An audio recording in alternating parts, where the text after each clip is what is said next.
There is no surgical light. Do you know what is the luminance that is required for surgery? 1,000, I think. 2/3. And then perpendicular. This is used for the removal of the hip. Yeah, better.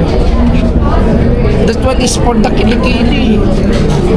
Perpendicular, huh? There, okay. 4 millimeter. The same here. Here, oh, yan.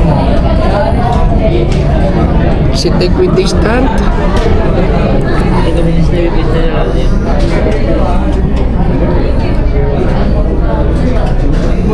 The patient is not fixed.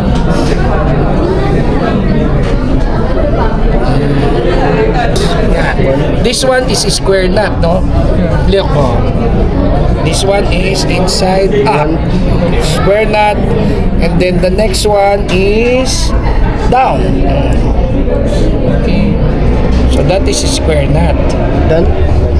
Then another one also. So there you have 3 knots already. So that is stable. Okay. No? Okay. So we will do the surgeon's knot. You cut. When you cut, it's only about what? 1 cm.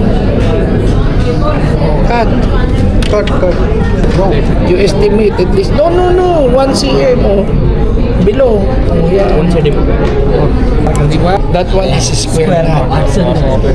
Now we go to surgical knot.